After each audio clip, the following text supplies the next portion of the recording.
வணக்கம், நான் உங்கள் விமலா பேசுகிறேன். இன்றைக்கி நாம் அறிந்து கொள்வோம். அதில் ஒரு சில தகவல்கள் உங்களோட நான் பகிர்ந்துக்கிறேன்.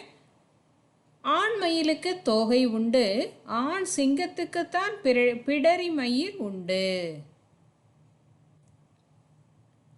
மரங்கொத்தி பறவை மரத்தை ஒரு நொடிக்கு 20 முறை கொத்தும்.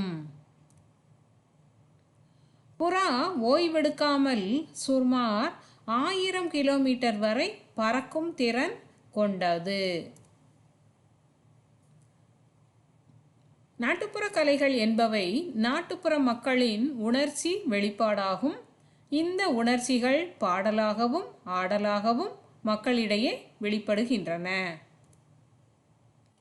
உலகின் மிக உயரமான சிகரம் இமயமலையில் உள்ள எவரெஸ்ட் சிகரமாகும்.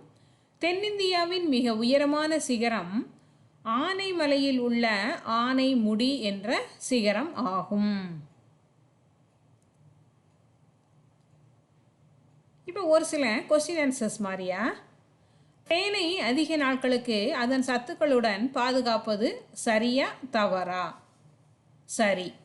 தேன் இயற்கையாகவே நீண்ட நாட்கள் கெடாமல் இருக்கும். சரியாக மூடி உலர்ந்த இடத்தில் வைத்தால் அதன் சத்துக்கள் நீண்ட காலம் பாதுகாக்கப்படும். எத்தனை வருஷம் ஆனாலும் அது கெட்டு போகாது. நுண்ணுயிரிகள் தேனில் வளர்வதில்லை. ஏன்? தேனில் நீர் அளவு மிக மிக குறைவு. அதில் சர்க்கரை அளவு அதிகம் இருப்பதால் நுண்ணுயிரிகள் வளர முடியாது. மேலும் தேன் சிறிது அமிலத்தன்மை கொண்டது. தேனை எதில் பாதுகாத்தால் நஞ்சாகிவிடும்? உலோக பாத்திரங்களில் வைத்தால் நஞ்சாகிவிடும். இது எதில் வைக்கணும் அப்படின்னா, காற்று புகாத கண்ணாடி பாட்டில்கள் அல்லது சுத்தமான டப்பாவில் பாதுகாப்பது நல்லது. பித்தளை பாத்திரம், வெங்கல பாத்திரம் அதெல்லாம் இருக்கு இல்லையா, அதிலலாம் வைக்கக்கூடாது. கண்ணாடி டப்பாவிலையோ அல்லது கண்ணாடி பாட்டில்லையோ அல்லது சுத்தமான டப்பாவில் மட்டும்தான் என்ன செய்யணும்? தேனை பாதுகாக்க வைக்கணும். காலை எழுந்ததும் தினமும் சிறிது தேன் அருந்தினால் நன்மை என்ன? உடலுக்கு சக்தி கிடைக்கும், செரிமானம் மேம்படும், நோய் எதிர்ப்பு சக்தி அதிகரிக்கும்.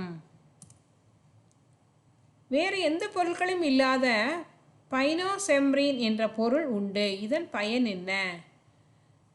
தேன் இயற்கையாக கிடைக்கக்கூடிய ஒரு இனிப்பு பொருள். இது பூக்களிலிருந்து கிடைக்கக்கூடியது.